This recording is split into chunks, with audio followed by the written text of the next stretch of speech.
How you all doing out there? Thank you. Thank you. Thank you.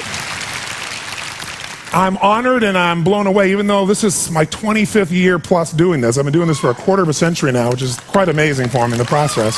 Thank you. And I've had the privilege now of working with more than 3 million people live in events from more than 80 countries around the world. So at this stage, I got to tell you something. I could be an idiot and I would know that there are certain patterns that cause people to be fulfilled, to be happy, to fit, to be strong, to feel alive, to be vibrant, to have passion in their life, to do well financially, but even more importantly, emotionally, psychologically, spiritually, in their health and their relationships. And there are also patterns that make people frustrated, overwhelmed, depressed, sad, lonely, cause them to be struggling financially, struggling with their body, struggling intimately. And those patterns, they're not because there's something wrong with somebody, it's because of a pattern that we're doing. And I've spent a quarter of a century of my life basically studying the most successful people in the world and the most challenged, and figuring out what's the fastest way to create a change in basically developing the one thing that all people have in common who succeed. They're leaders. This is a leadership program. Because I don't care what style you are, I don't care if you're a mom, if you're a great mom, you lead your child, you're not led by your child. Or a great dad. If you're a great business person, you're a great salesperson, you're a great negotiator, you're a great anything, you're a great human being. This has been my entire life's obsession. What makes the difference in people's lives? And that leadership component, as I say, it doesn't always mean somebody follows you. A leader is somebody who lives life on their terms, that you will never settle for less than you can be or share or give or create. It's not what we get that makes us happy, it's who we become. How we live our life, who we are as a person. People can take away all the things, but who you become, no one can take away. And the problem is most of us are trying to be something we're not. And it isn't so much about change, about changing yourself. The change happens when you be yourself. Know thyself, that's the hard part for most people, and then be thyself. Because most of us in our lives, out of our desire for respect or achievement or love or connection or something, we've been trying to be the way we think we'd have to be in order to get that love, respect, appreciation, whatever it is we've been after at some unconscious level. And we've been doing it so long that we think that this is who we are. Because success without fulfillment is failure. And I can't tell you how many people I work with who are supposedly the best in the world at what they do, and they have more money than they can spend, and they have all these people that love and respect them, and yet they're unhappy inside. Because if you want to know what's really you, where you're going to be alive is when it's really you. And you may even think you know who you are because you've been living a certain way, but I'll tell you how you'll know. You'll feel euphoric, you'll feel strong, you'll feel unlimited, you'll feel free. I have seen, out of 3 million people around this earth in 80 countries, I've seen just about anything you can see, and there are only so many patterns. And what you're going to find underneath all of this behavior is we have the same needs. There are 6 human needs we're going to review tonight. When you understand what those needs are and which ones you're focusing on, you start to understand why people do the crazy things they do, including you and I.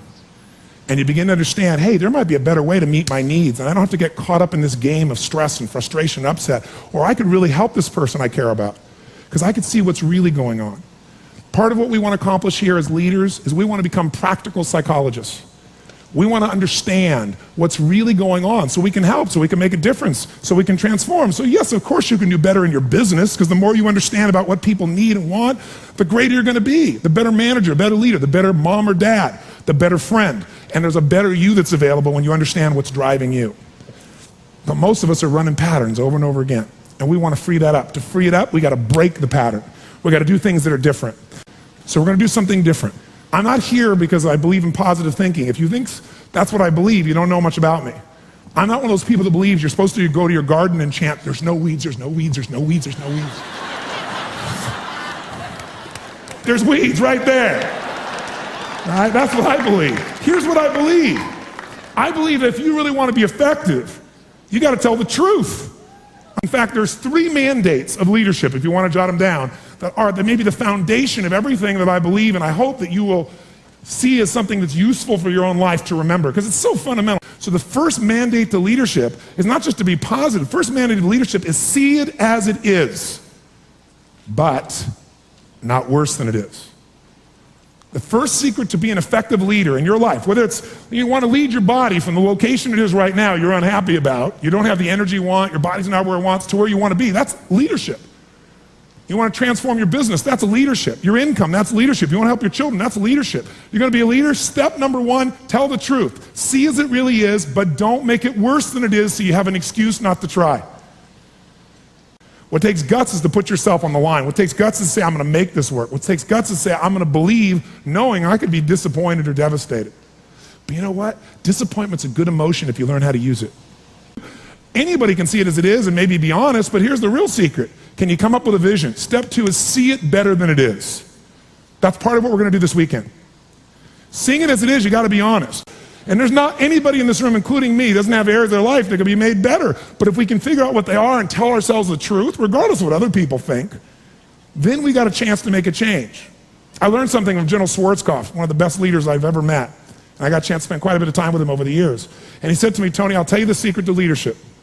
He said, the whole secret to your life, for any group, any individual, is no individual, no organization can get better till they can admit something's wrong. And you know what the problem is? No one wants things to be wrong, so we compare ourselves to others who are doing better than so we can feel really good. See, he raised the standard. He went to step two. Step two is you got to see it better than it is and set that as your standard. A standard is something you don't go for. It's not a goal. It's something you live, breathe, and find a way to get to no matter what. If there isn't a way, a leader makes the way. Is there a difference between should and must for you? Yes or no? You better believe there is. So when that standard is a must for you, you're going to find the way. Finally, the third key here is once you see it better than it is, make it that way. You got to take massive action. You got to be resourceful. You got to find the way to make it you want it. So this weekend, first thing we're going to do after a while is you're going to get real clear about how is it really? How is your relationship really? How is your body really? How is your career really? How are your finances really? All of us in this room, as different as we are, and you can look around, you see every gender, race, probably religion, belief structure in this room. The one thing I bet we have in common is we won't settle. How many came because you want more? How many came because you want more? Say I. Oh, say I. So whatever that more is that you came for, more energy, more focus, more determination, more confidence, more certainty, more love, more success, more playfulness, more of your body being where it is, more of your spirit alive, whatever it is, I can tell you this, whatever you think you came for, that's not why you came. Because I've done this for 25 years. I'm not saying you won't get that too. But what brought you here and what you're going to leave with is going to be more than what you thought. I can promise you. You want to know what makes us happy? Progress. That's it. I don't care what you've achieved. If you don't feel like you're still growing, if you don't feel like you're still contributing, if you don't feel like there's some progress in your body or your mind or your relationship or your business, if you don't feel like there's progress, you're going to be unhappy. I don't care how big your life is compared to other people. Progress is the game, my friends. It's being alive. And if we're going to be alive, absolutely. Whatever your game plan is, it's ultimately to get to a certain feeling. And the truth is you can have it right now. This next few days is the beginning of that path, and we want to take it to a whole nother level. And let's start now.